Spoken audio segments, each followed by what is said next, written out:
আসসালামু আলাইকুম, কেমন আছেন সবাই? আলহামদুলিল্লাহ আমি ভালো আছি। আজকে আমি আপনাদেরকে দেখাবো ডিমের ভুনা।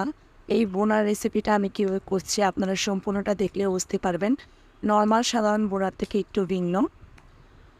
তা আমার এই ভিডিওটি সম্পূর্ণ না টেনে দেখার অনুরোধ রইল। আশা করি আজকের রেসিপিটি আপনাদের অনেক উপকারে আসবে। আমি ডিমটাকে লবণ আর হলুদ দিয়ে একটু হালকা করে তেলের মধ্যে ভেজে নেব। বেশি ভাজবো না, তাহলে উপরটা শক্ত হয়ে যাবে। আর যারা আমার চ্যানেলে নতুন, অবশ্যই আমার চ্যানেলটাকে সাবস্ক্রাইব করে রাখার অনুরোধ রইল।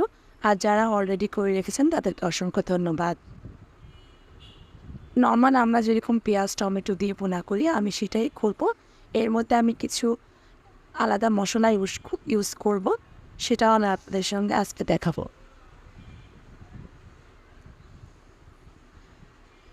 ডিম, মাছ, মাংস যে কোনো আইটেম আমরা রেগুলার যেভাবে খাই তার চাইতে একটু ভিন্নভাবে রান্না করলে কিন্তু সেটার টেস্টটাও অনেক রকমেরই ভালো আসে। আমি এখন ডিমগুলো উঠিয়ে নিচ্ছি।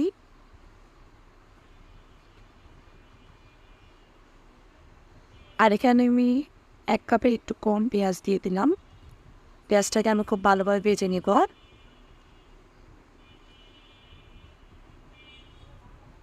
আমি এখানে সামান্য পরিমাণ লবণ দিয়ে দিলাম। লবণটা আপনারা বুঝে দিবেন আপনাদের স্বাদ মতো। এই পর্যায়ে পেঁয়াজটাকে আমি একটু লাল করে ভেজে নিয়েছি। এই লাল পেঁয়াজের মধ্যে আমি এখন আবার এই ডিমগুলোকে দিয়ে দিলাম। ডিমগুলোকে দিয়ে ভালোভাবে আবার একটু নেড়ে চেড়ে নিচ্ছি। এর মধ্যে এরকম করে কেটে রাখা একটা টমেটো অ্যাড করে দিলাম। সব কিছু একসাথে ভাজতে হবে আবার।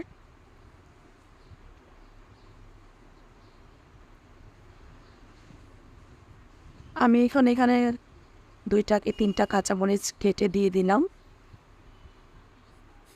এই রান্নাটা যেরকম একটু ভিন্ন রকম দেখতে পাচ্ছেন, এর টেস্টটাও কিন্তু অনেক ভিন্ন ছিল। আপনারা অবশ্যই বাসায় ট্রাই করে দেখতে পারেন। আশা করছি আপনাদের কাছেও অনেক ভালো লাগবে। এখানে আমি পরিমাণ মতো হলুদ আর লবণ দিয়ে দিচ্ছি, মরিচ দিয়ে দিচ্ছি। কারণ মরিচটা আপনারা আপনাদের বুঝিয়ে দিবেন, যারা জাল বেশি খান তারা জাল দিবেন। আর এখানে আমি ফুটন্ত গরম পানি অ্যাড করে দিলাম। 1 কাপের মতো গরম পানি দিয়ে আমি এটাকে ভালো করে কষিয়ে নিব। আর এই যে মশলাটা দিলাম, এটা আমি 1/2 চা চামচ গরম মশলা অ্যাড করেছি। এতে কিন্তু সাধারণ তরকারিটা অসাধারণ টেস্ট দিবে। দেখতে পাচ্ছেন আমার পানিটা কিন্তু অনেকটাই শুকিয়ে গিয়েছে।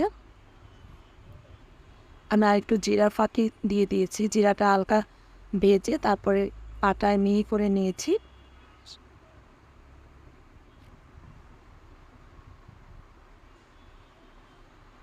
এখন অপেক্ষা করছি তেলটা উপরে ভাসা পর্যন্ত। এর মধ্যে 2-1 বার একটু নেড়ে চেড়ে দিবেন যেন ভালোভাবে চারিদিকের মশলাটা একসাথে কুক হয়। এরকম আর ইউনিক রেসিপি পেতে আমার চ্যানেলটাকে সাবস্ক্রাইব করে রাখতে পারেন। আর যারা এই ভিডিওটি আমার ফেসবুক পেজ থেকে দেখছেন, প্লিজ আপনারা আমার পেজটিটা ফলো দিয়ে রাখবেন। এখন আমি কিছু ধনেপাতা কুচি ছিটিয়ে দিলাম। আমি চুলার আঁচটা বন্ধ করে দিয়েছি। এই তো আমার রান্নাটা কমপ্লিট হয়ে গিয়েছে। তো আজকের ভিডিও আপনাদের কাছে কেমন লেগেছে কমেন্ট করে জানাতে পারেন। আজকে এ পর্যন্তই। ভালো থাকবেন সবাই। আল্লাহ হাফেজ।